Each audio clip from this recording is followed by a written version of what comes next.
मैं ग्राम पंचायत झाग से हूँ, जहाँ से डिप्टी सीएम बिलोंग करते हैं। मेरे गांव के, मेरी पंचायत के हैं डिप्टी सीएम। मैं उनसे गुजारिश करूंगा कि इस मामले में आगे आए और इसकी निष्पक्ष जांच करवाए।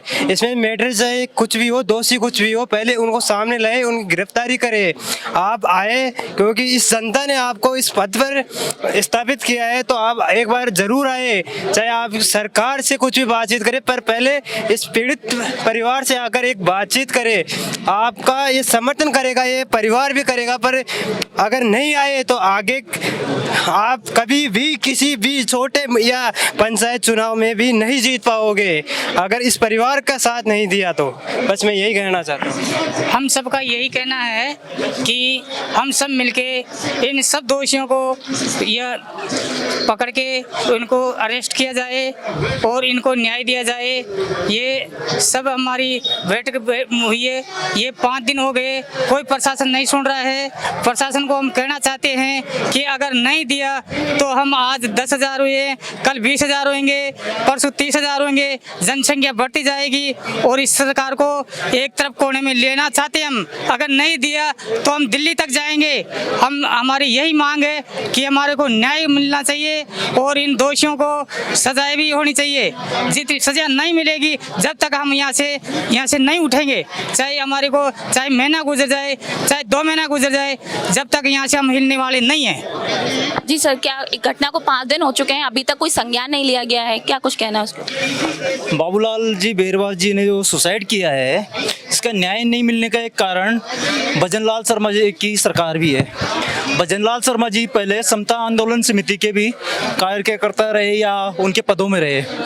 अभी वर्गीकरण वाला जो सुप्रीम कोर्ट का फैसला आया था, उसमें भी समता आंदोलन समिति ने कहा था कि मतलब वो कुल मिलाकर के आरक्षण के विरुद्ध में रहते हैं, जो उनके वक्तव्य रहते हैं। तो यहाँ पर भी भजनलाल जी शर्मा जी वहीं से निकले, तो इतनी जल्दी न्याय कैसे दे सकते हैं?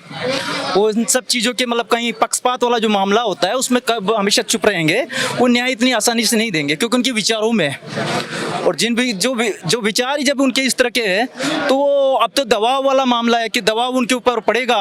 कहीं से कोई और भी मतलब अभी तो एससी का ही मामला है, एससी के साथ ओबीसी जुड़ेगा और बहुत भीड़ बढ़ती जाएगी, उन पर दबाव पड़ेगा, आने वाले चुनाव उनको प्रभावित करने लगेंगे, तो वो इस पर कुछ सोचेंगे। बाकी इसीलिए नहीं मिल रहा क्योंकि वो खुद भजनलाल शर्मा जी समता आंदोलन समिति के सदस्य रहे हैं, वो हमेशा नेगेटिव विचारों के रहे हैं, वो कभी भी एससी समाज का भला चाह ही नहीं सकते। तो हम नहीं मानते कि भजनलाल शर्मा जी दे सकते हैं न्याय। ये न्याय तो जनता खुद लेगी। आज 5 दिन हो गए, अभी तक हमारे को न्याय नहीं मिला। हम ऐसी समाज से आते हैं और हमारे जो दलित जो नेता है बनते हैं, हम जिता के भेजते हैं। हम हमारी आवाज़ उठाने के लिए बोलते हैं उनको। हम अभी आज उप मुख्यमंत्री है, विधायक है और भी है। हम अगर कोई 5 दिन हो गए धरने को, अगर हमारी कोई नहीं सुनाई भी नहीं, तो हम SC ST से हम आह्वान कर देंगे, सड़कें जाम हो जाएगी, ये कारवां रुकेगा नहीं। हम कभी इसको असफल नहीं होने देंगे, हमारा हक लेके रहेंगे और दोषियों को, जो 4 दोषी है, उनको जेल में डालना पड़ेगा। हमारी पहली मांग तो ये है सरकार से। पर सरकार 5 दिन हो गए अभी तक कुछ नहीं बोल पा रही है। 4-4, 5-5 विधायक है, SC ST के और भी विधायक है। इनको अगर मतलब कुछ भी, अगर जैसे मान लो बीजेपी की सरकार है तो दलितों के लिए कुछ करनी चाहिए। तो हमारा ये है, अभी आंदोलन को ऐसा चलता रहेगा जब तक हमारी मांगे पूरी नहीं होगी।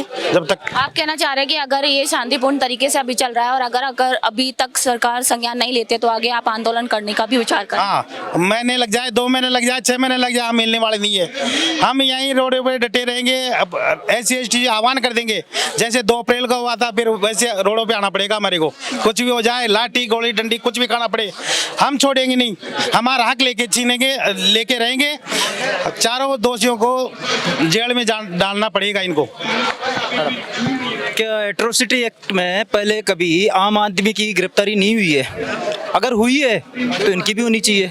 कानून तो सबके लिए बराबर है। एट्रोसिटी एक्ट चाहे अफसर पे लगे, चाहे एक सामान्य आदमी पे, किसी भी कास्ट का हो, मैं उस पर नहीं जाऊंगा।